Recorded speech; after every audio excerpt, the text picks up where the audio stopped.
우리는 집 밖에서 피곤한 상태에 놓였을 때 빨리 집에 가서 좀 쉬어야겠다라고 말합니다. 가정이란 울타리가 우리에게 평안을 주기 때문에 우리는 주저하지 않고 우리 집 밖에서 피곤한 상태에 놓였을 때 빨리 집에 가서 좀 쉬어야겠다라고 말하는 것입니다. 그래서 가정은 재충전의 쉼터요. 좀 더 안정된 상태에서 사회생활을 할 수 있도록 동력을 제공하는 특별한 공간이라고 할 수 있습니다.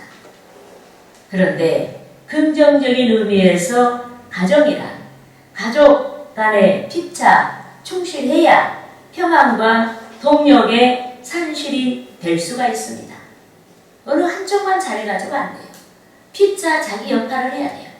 자녀는 자녀대로 역할을 해야 되고 또 부모님은 부모님대로 역할을 해야 그 가정이 정말 평안과 동력의 산실이 될 수가 있습니다. 이 때문에 오늘 본문에서는 자녀만이 아닌 부모에게도 말씀하셨습니다. 건강하고 아름다운 가정을 이룰 수 있도록 가족 간의 바람직한 의무에 대해 말씀하셨습니다. 여러분, 하나님의 말씀은 영원합니다. 하나님의 말씀은 변하지 아니합니다. 하나님의 말씀은 언제 어디서나 세월이 흘러도 변하지 아니하는 영원한 말씀입니다. 우리가 주 하나님을 경외하고 지켜 행하면 우리에게 복이 되고 지켜 행하지 아니하면 가정을 통해서 약속하신 복이 성취되지 아니합니다. 이 때문에 복된 성취를 소망하는 우리는 가족 간에 피차 의무를 다해야 하는 줄 믿습니다. 그러므로 저는 자녀들아 그리고 아비들아 이 제목으로 가족의 일원으로서 어떻게 의무를 다하고 순종해야 하는지에 대하여서 알아보고 성도 여러분과 함께 은혜를 나누고자 하는 것입니다. 할렐루야. 따라하시겠습니다. 첫째로 주 안에서 어버이에게 순종해야 한다. 이 말씀은 누구에게 주어진 의무예요? 자녀에게 주어진 의무예요. 자녀들아 너희는 주 안에서 순종하라. 여러분 누가복음 12장 51절과 53절까지의 말씀에서 예수 그리스도는 주의 대속을 믿는 자들에게 또 주의 대속을 믿는 우리에게 평강, 즉 합평이 아닌 분쟁하게 하려고 오셨다고 말씀을 하셨습니다. 따라하시겠습니다. 누가복음 12장 51절에서 53절 말씀. 내가 세상에 화평을 주려고 온 줄로 아느냐. 내가 너희에게 이르노니 아니라 도리어 분쟁하게 하려 함이로다. 이후부터는 한 집에 5 사람이 있어 분쟁하되 셋이 둘이 셋과 하리니 아버지가 아들과 아들이 아버지와 어머니가 딸과 딸이 어머니와 시어머니가 며느리와 며느리가 시어머니와 분쟁하리라 하시니라. 여러분 여기서 화평이란 진리로 말미암은 영적인 화평을 가리킵니다. 또 여기서 분쟁이란 진리와 비진리에 속한 자, 즉 예수를 따르는 자와 그렇지 아니한 자 간에 겪는 갈등을 가리키고 그리고 온전하게 주를 따르고자 하는 자와 적당히 타협하여 주를 따르고자 하는 자 간의 갈등을 가리킵니다. 그런데 2000여 년 전에 예수께서 빛으로 이 세상에 오시고 생명으로 이 세상에 오시고 진리로 이 세상에 오심으로 인해 가장 공고한 인간관계로 맺어진 가정에서조차도 분쟁을 피할 수가 없게 되었습니다. 요컨대 어둠과 빛이 공존할 수 없고 생명과 사망이 공존할 수가 없고 진리와 비진리가 공존할 수가 없습니다.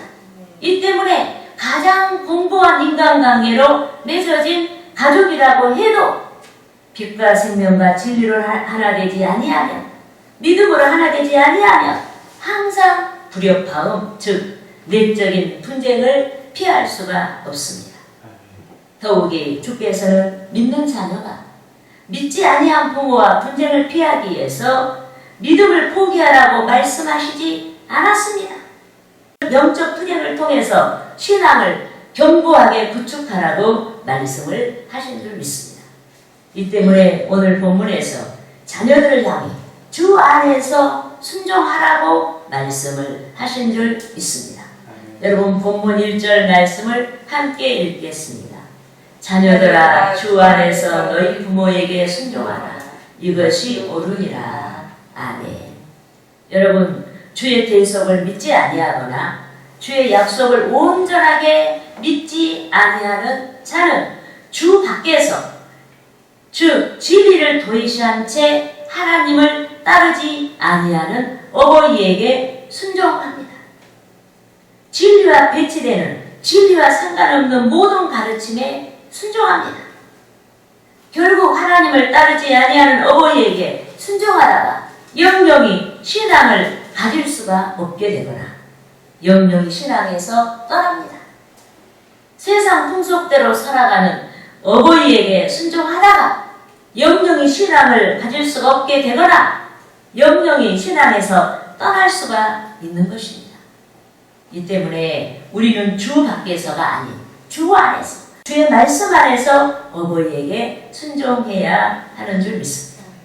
여러분 주 안에서 순종하라고 했는데 이것을 쉽게 말하면 부모님이 오늘 하나님께서는 주의 날을 거룩하게 지키라고 했고 주의 날은 하나님 날이라고 했는데 너희들 오늘 교회 나가지 마. 그건 주 밖의 일이잖아요. 진리가 아니잖아요. 거기까지 순종해서는 안 된다는 얘기예요. 주 안에서 모든 것을 진리 안에서 순종해야 하는 줄 믿습니다. 이 때문에 우리는 주 밖에서가 아닌 주 안에서 주의 말씀 안에서 어버이에게 순종해야 됩니다. 또 주 안에서 주의 말씀 안에서 순종할 뿐만 아니라 어버이를 공경해야 하는 줄 믿습니다. 그렇게 하여 자녀된 자들이 땅에서 잘되고 장수하는 복의 수혜자들이 혜택을 받는 자들이 다 돼야 하는 줄 믿습니다. 여러분 본문 2절과 3절 말씀을 다 함께 읽겠습니다. 내 아버지와 어머니를 공경하라. 이것은 약속 있는 첫 계명이니 이로써 내가 잘되고 땅에서 장수하리라. 아멘. 여러분 공경하다란 하나님께 대한 존경을 표하듯이 공손히 예를 다하여서 어버이를 섬기는 것을 가리킵니다. 또 공경하다란 값을 치르다란 뜻으로 자식이 어버이의 은봉에 대해 빚을 갚는 심정으로 섬기는 것을 가리킵니다.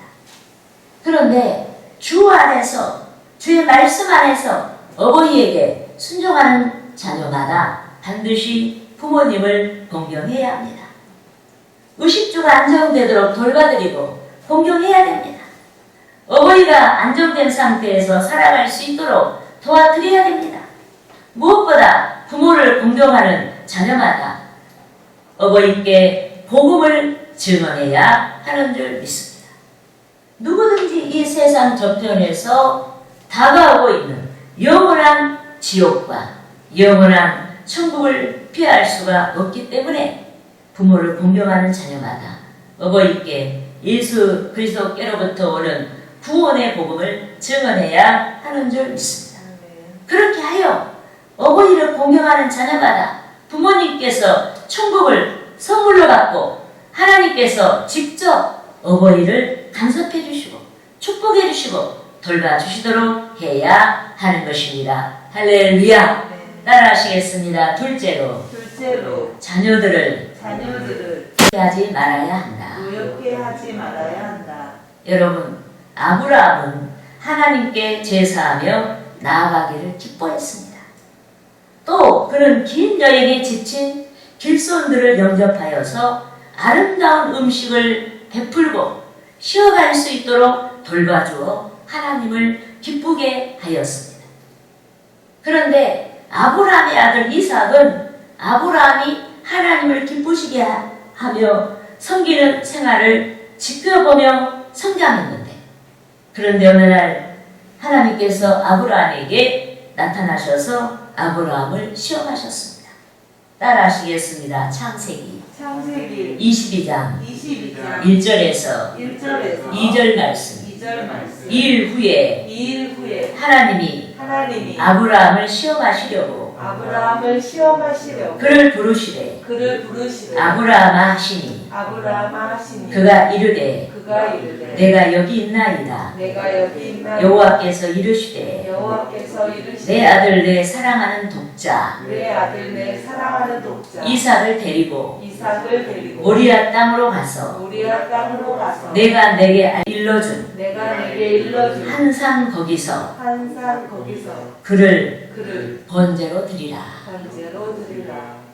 여러분, 번제란 살아있는 제물을 잡아서 피를 흘려 제단에 뿌리고 또 고기는 등분하여서 불에 잘 타도록 벌려놓고 화재, 즉 불로 태워서 드리는 제사입니다. 그런데 하나님께서 아브라함에게 요구하시는 제물은 아브라함이 그의 나이 100세 얻은 독자 이삭이었습니다. 다른 짐승 가지고 제사를 드리라고 하면 얼마나 좋았겠어요. 그런데 독자 이삭을 바치라는 것입니다. 이 때문에 아브라함이 하나님께 대한 신앙이 독실하지 아니했다면, 하나님께 대한 신앙이 진정성 있지 아니했다면 하나님의 명령을 받들지 아니하고 원망하고 통곡하며 충격을 견디지 못한 채 기절하고 말았을 것입니다. 하지만 아브라함은 그렇게 하지 않았고 무엇보다 먼저 하나님께서 명령하신 이삭을 번제로 바치려고 아주 이른 아침부터 길을 재촉했습니다. 아브라함이 아들 이삭에게 번제에 쓸 나무찜을 지게 하고 자기는 불과 칼을 손에 들고 모리아 산을 향해서 갔습니다. 그런데 이삭이 번제할 어린 양이 없는 것을 보고 이상히 여겨 그의 아버지 아브라함에게 여쭈었습니다. 여러분 따라하시겠습니다. 창세기 22장 7절에서 8절 말씀. 이삭이 그 아버지 아브라함에게 말하여 이르되 내 아버지여 하니 그가 이르되 내 아들아 내가 여기 있노라.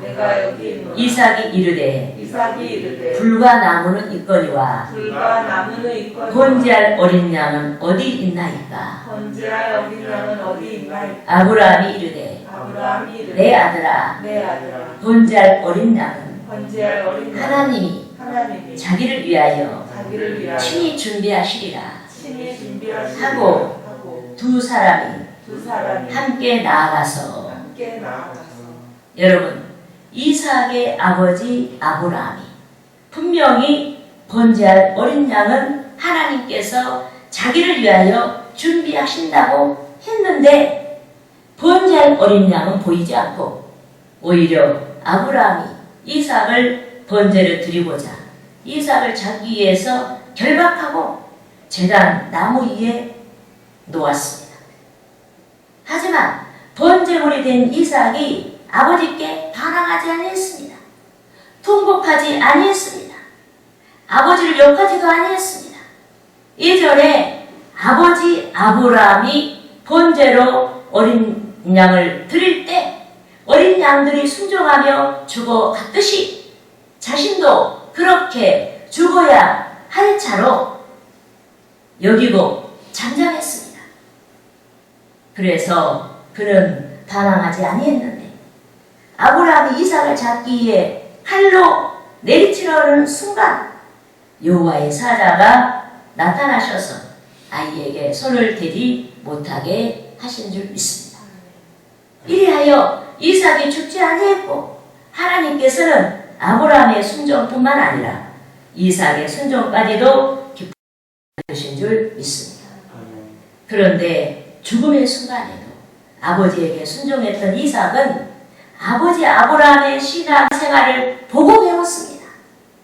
그만의 신앙이라니 자기 아버지의 신앙을 보고 배웠습니다. 자신의 뜻이 아닌 하나님의 뜻대로 순종하는 아브라함의 신앙 생활을 보고 배웠습니다. 그래서 그런 신앙의 위인 아브라함같이 위대한 신앙의 인물이 되는 복을 받았습니다. 하나님께서 아버지에게 순종한 이삭에게 큰 복을 주신 줄 믿습니다. 여러분, 복받은 이삭은 농경을 할 때마다 100배나 거두었습니다.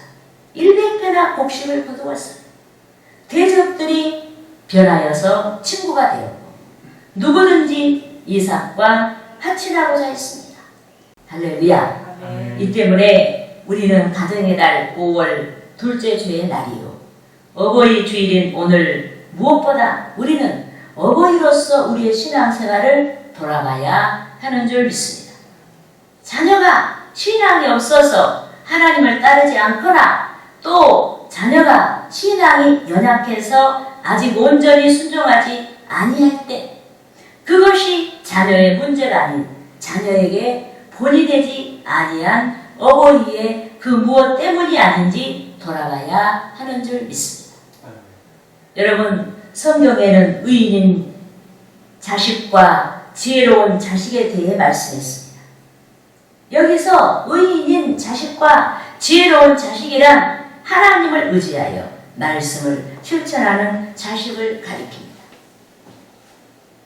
그런데 자녀가 그렇게 되기까지 그 자식의 어머니와 아버지가 신앙의 본이 되었습니다.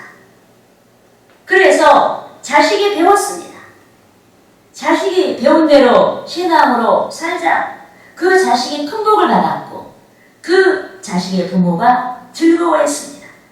따라하시겠습니다. 잠언 23장 24절 말씀.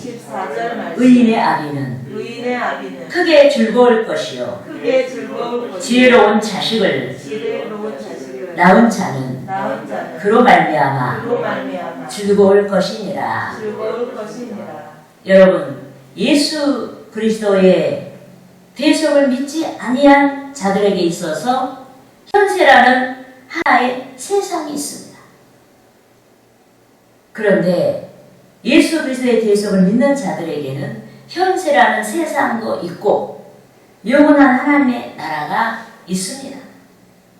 그렇지만 한 번 죽는다는 사실이 믿는 자와 믿지 아니한 자와 동일합니다. 그러니까 믿지 않는 자는 현세라는 세상만 있어요.